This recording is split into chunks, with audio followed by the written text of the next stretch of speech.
আসসালামু আলাইকুম বন্ধুরা, সবাই কেমন আছেন? আশা করি সবাই ভালো আছেন। তো আজকে আপনাদেরকে একটা ভিডিও দেখাবো। খুব সুন্দর একটা কাজ করছে আমাদের 15 দিন হয়েছে কাজে ঢুকছে, সে কিন্তু আজকের ওয়ারিংটা করছে। দেখেন খুব সুন্দরভাবে ওয়ারিংটা করছে। এটা হলো সে ড্রেসিংয়ের লাইন দিয়েছে, এটা গরম পানির লাইন, এটা ঠান্ডা পানির লাইন।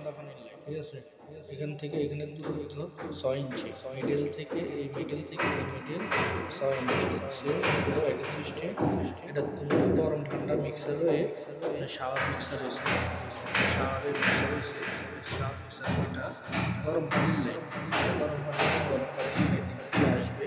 এখানে উপরে তলসাতে একটা গিজার বসবে, গিজার বসলে ওখান থেকে গিজারের পানি এখানে গরম হয়ে আসবে। এটা বেসিনের জন্য রাখা হয়েছে, ছোট একটা বেসিন রয়েছে।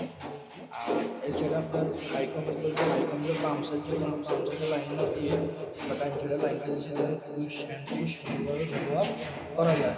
এটা গোডাউনের লাইন, এটা গোডাউনের লাইন। হাইকমেন্ট বসাইলে হাইকমেন্টের প্লাসে গোডাউন লাগবে, সেই গোডাউনের লাইন এটা।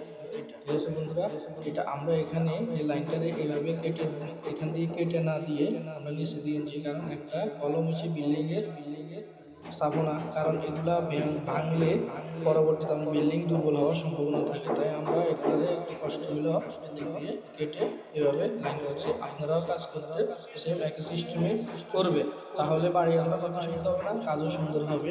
তারপরে আপনার দেখেন, আমরা এখানে একটা দিচ্ছি, যখন 7 তলা বেশি হবে তখন কিন্তু 7 তলার উপরে উঠে বদ্ধ করাটা অনেক মুশকিল হয়ে যায়। বাথরুমে একটাতে যদি কলের সমস্যা, পানি লাইনের সমস্যা, তখন এখান থেকে বদ্ধ করে রাখা যাবে। ঠিক আছে, তো আমরা এখানে একটা লাইন দিয়েছি, দেখেন 45টা কল, যাতে আপনার কাজ করতে সুবিধার পরবর্তীতে এখান থেকে অফ অন করে। তো এই বন্ধুরা, আপনাদেরকে সব কিছু দেখাইলাম। তো আমাদের ভিডিওটা কেমন হয়েছে এবং আমাদের কাজগুলো কেমন হয়েছে অবশ্যই আমাদেরকে কমেন্ট করে জানাবেন। আমাদের ইউটিউব থেকে দেখে থাকলে অবশ্যই ইউটিউব চ্যানেলটা সাবস্ক্রাইব করবেন।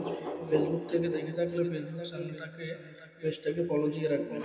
অবশ্যই আপনারা ভালো থাকবেন। আগামী ভিডিও পেতে অবশ্যই আমাদের সঙ্গে থাকবেন। আসসালামু আলাইকুম।